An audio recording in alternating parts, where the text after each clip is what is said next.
به نظر تو واقعا چطور ممکنه که کارل یونگ واقعا آینده بشر رو پیش بینی کرده باشه؟ شاید اولش این سوال یکم عجیب به نظر برسه، اما وقتی 10 تا از حرفا و تحلیل‌های یونگ رو کنار دنیای امروز میذاری، به چیزهایی میرسی که واقعا نمیشه راحت از کنارشون گذشت.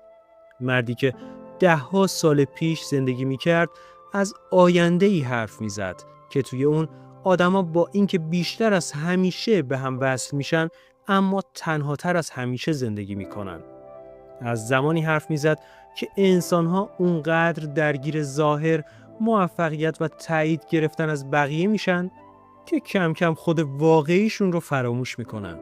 برای همین امروز خیلی‌ها وقتی نوشته‌های یونگ رو میخونن، یه سوال بزرگ توی ذهنشون شکل میگیره. واقعاً کارل یونگ آینده بشر رو دیده بود؟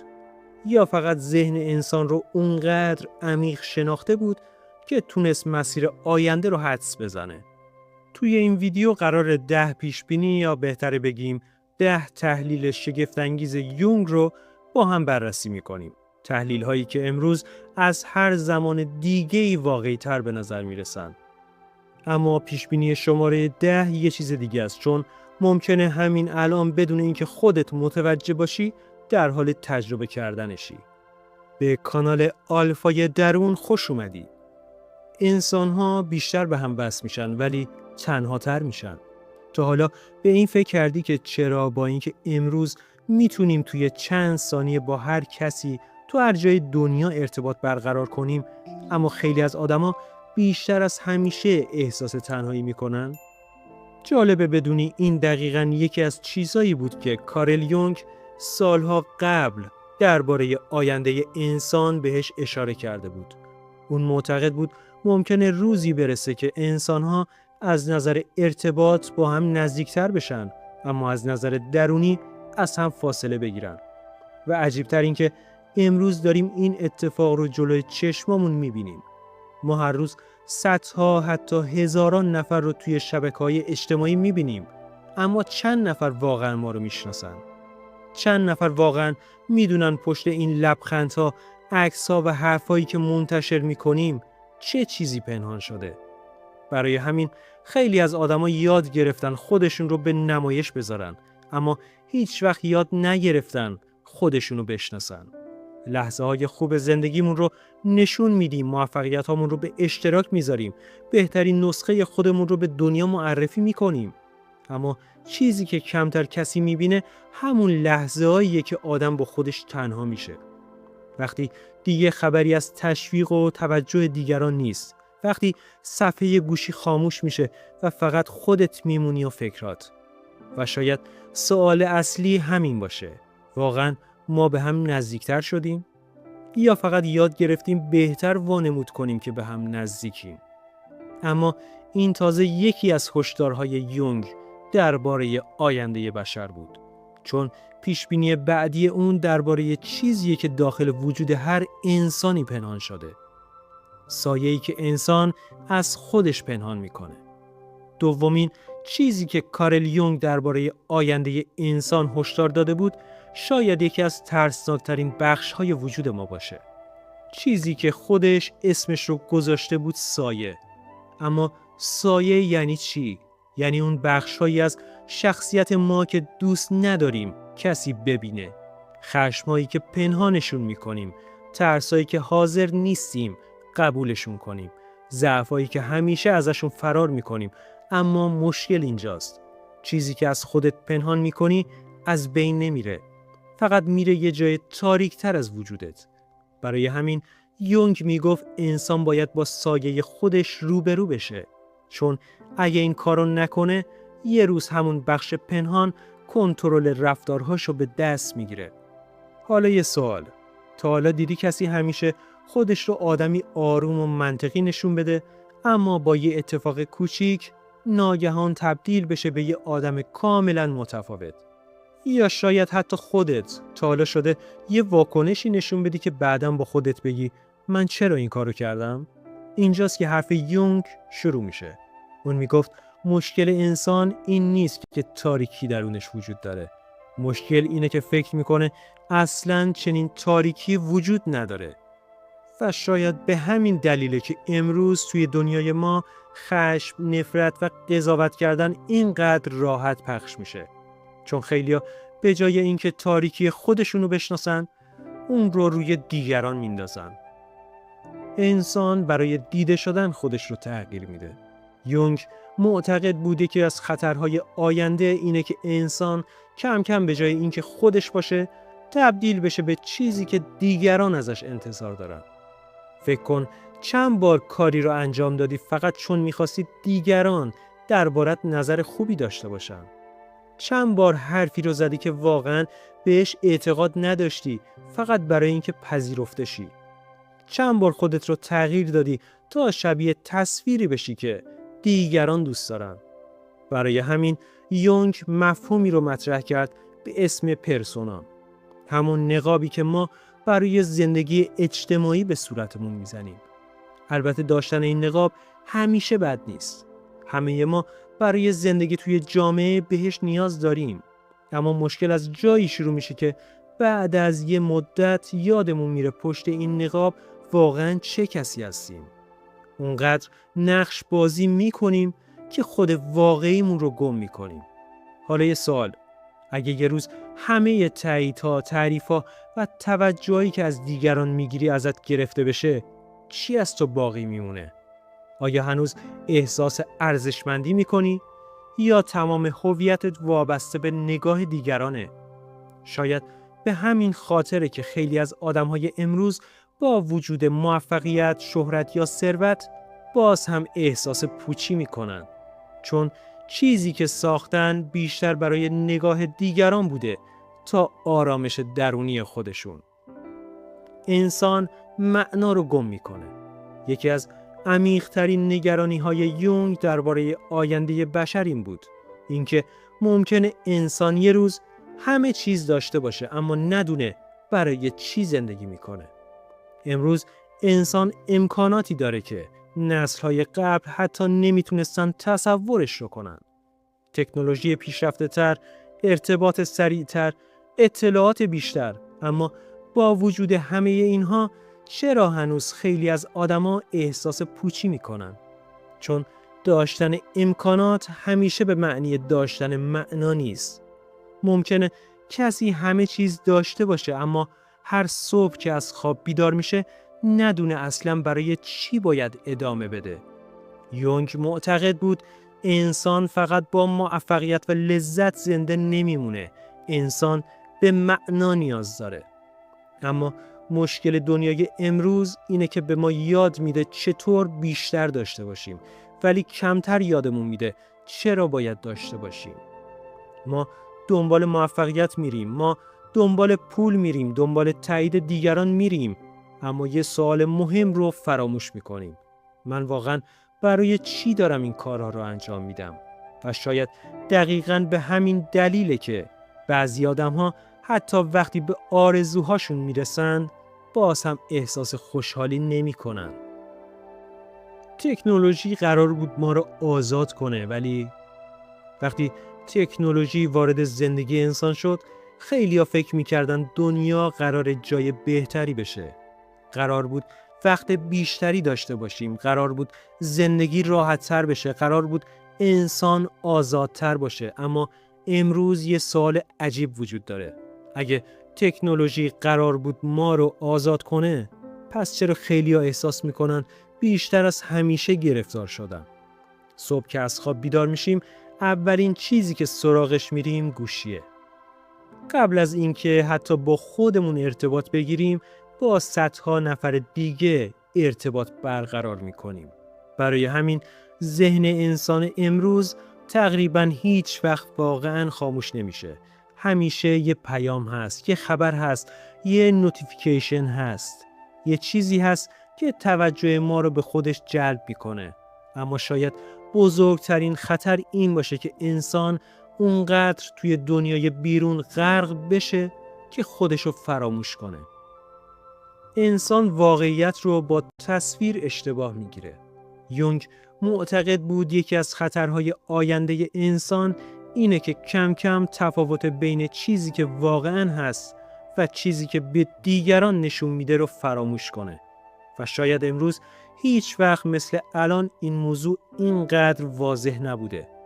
ما هر روز با تصویرهایی روبرو میشیم که بهمون میگن چطور باید باشیم، چقدر باید موفق باشیم، چطور باید زندگی کنیم، چطور باید دیده بشیم.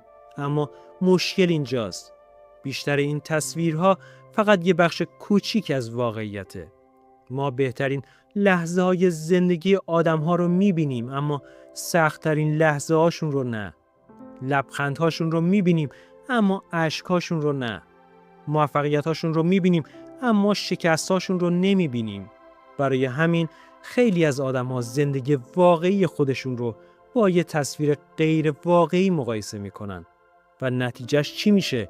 احساس عقب موندن، احساس کافی نبودن، احساس اینکه چرا زندگی من مثل بقیه نیست. اما یه سوال مهم، اگه همه دارن بهترین نسخه خودشون رو نشون میدن، چرا ما بدترین لحظه‌های زندگی خودمون رو با اون مقایسه میکنیم؟ یونگ میگفت انسان باید جرأت داشته باشه واقعیت خودش رو ببینه، نه تصویری که برای دیگران ساخته. چون تا وقتی خود واقعیت رو نشناسی، نمیتونی مسیر واقعی زندگیت رو پیدا کنی. اما این پایان ماجرا نیست، چون یکی از عجیبترین هشدارهای یونگ درباره آینده این بود که انسان ممکنه اونقدر از خودش فاصله بگیره که حتی ندونه از زندگی چی میخواد. انسان از روبرو شدن با خودش فرار میکنه. یکی از مهمترین حرفای یونگ این بود: انسان همیشه از چیزی که بیرون از خودش قرار داره نمیترسه. گاهی ترسناکترین چیزی که باید باهاش روبرو بشه خودشه. اما مشکل اینجاست که خیلی از آدما ترجیح میدن با هر چیزی روبرو بشن جز ذهن خودشون. برای همین همیشه دنبال فراریم. با سرگرمی، با شلوغی، با کار زیاد، با پر کردن هر لحظه خالی زندگی. حالا یه سوال، آخرین باری که چند دقیقه بدون گوشی، بدون موسیقی و بدون هیچ حواس پرتی فقط با خودت نشستی کی بوده؟ شاید جواب دادن به این سوال راحت نباشه، چون سکوت گاهی چیزهایی رو بهمون نشون میده که دوست نداریم ببینیم. ترسایی که پنهانشون کردیم، اشتباهایی که حاضر نشدیم قبولشون کنیم، احساساتی که سالها سرکوبشون کردیم. برای همین خیلی از آدما ترجیح میدن همیشه مشغول باشن، چون وقتی آروم میشن مجبور میشن با خود واقعیشون روبرو بشن. اما یونگ معتقد بود رشد واقعی انسان دقیقاً از همین نقطه شروع میشه، از جایی که جرأت میکنه خودش رو همونطور که هست ببینه، نه بهتر نه بدتر، فقط واقعی.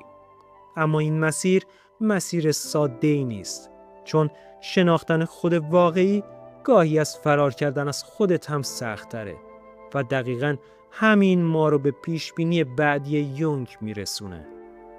انسان به جای شناخت خودش رو تغییر میده.